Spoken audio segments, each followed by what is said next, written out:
Friends, അപ്പോൾ ഉള്ളിൽ തട്ടി ഒരു കാര്യം പറഞ്ഞാലോ? അപ്പോൾ ഉള്ളിൽ തട്ടിയിട്ടല്ല, നമ്മുടെ ഉള്ളിൽ നിന്നും ഒരു കാര്യം പറഞ്ഞാലോ?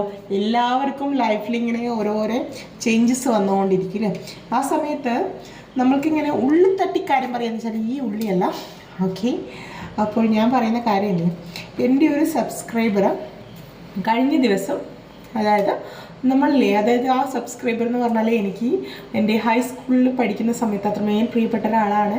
അപ്പോൾ അവൾ കുറേ കാലങ്ങൾക്ക് ശേഷം ഞാൻ എൻ്റെ വീഡിയോ കണ്ടിട്ട് അവൾ നമ്മളെ കഴിഞ്ഞ ദിവസം സ്കൂളിൽ പഠിക്കുന്ന ഒരാളാണ്, ആ ഗേൾസിൽ പഠിക്കുന്ന ഒരാളാണ്, ആ യൂണിഫോം ഇട്ട ഒരു ഫോട്ടോ എല്ലാം കണ്ടിട്ട് വിളിച്ചു. അപ്പോൾ അവൾക്ക് പറയാനുള്ള കുറേ കാര്യങ്ങൾ, അവൾ എങ്ങനെയൊക്കെയോ നമ്മുടെ നമ്പർ കെട്ടിപ്പിടിച്ച് വിളിച്ചിട്ട് അവൾ എന്നോട് പറയുക, എന്തിനാണ് നമ്മൾ വലുതായത്, നമ്മൾ അങ്ങനെ തന്നെ മതിയായിരുന്നല്ലേ ഇടാൻ ചോദിച്ചു. അപ്പോൾ നമ്മളിപ്പം അന്നപ്പോൾ നമുക്ക് തോന്നും, എന്താ പറയുക, നമ്മൾ കല്യാണമെല്ലാം കഴിഞ്ഞ് നല്ല ലൈഫായിരിക്കും കാര്യങ്ങൾ, അല്ലെങ്കിൽ നമ്മൾക്ക് ഈ ഒരു പ്രായമല്ല, അന്നേരം നമുക്ക് അതിനെയും അതിലും മീതിയുള്ള കാര്യങ്ങളാണ് നമുക്ക് തോന്നുക അല്ലേ.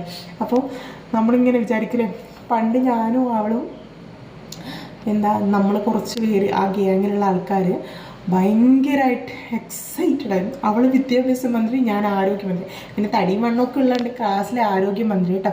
പക്ഷെ ആ വിദ്യാഭ്യാസ മന്ത്രി ഇല്ലേ, ക്ലാസ്സിന് ബിസ്ക്കറ്റ് കഴിക്കും.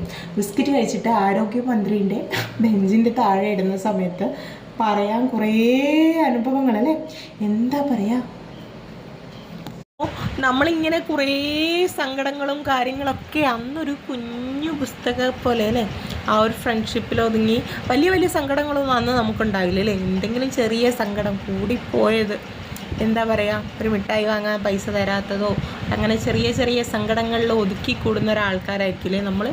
ഇപ്പോഴോ കടലോളം സങ്കടങ്ങളും, എന്താ പറയുക, അതിൽ എന്താ പറയുക, എപ്പോഴെങ്കിലും വിരുന്നുകാരായി വരുന്ന സന്തോഷങ്ങൾ മാത്രമാണല്ലേ ഉള്ളൂ. പക്ഷെ പണ്ട് കടലോളം സന്തോഷങ്ങളായിരിക്കും, ഇത്തിരി എന്തുണ്ടാവും, സങ്കടം ഉണ്ടാവുമായിരുന്നുള്ളൂ. പക്ഷെ അതൊക്കെ പോട്ടെ. അപ്പോൾ നമ്മുടെ ആ ഒരു കുട്ടിക്കാലമില്ലേ, ഇപ്പോൾ നമ്മുടെ മക്കളെ നോക്കുക, ആ കുട്ടിക്കാലത്ത് അവരെ എത്രത്തോളം ഹാപ്പിയായി നിർത്താൻ പറ്റുമോ അത്രത്തോളം ഹാപ്പിയായി നിർത്താൻ തന്നെ ശ്രമിക്കുക അല്ലേ.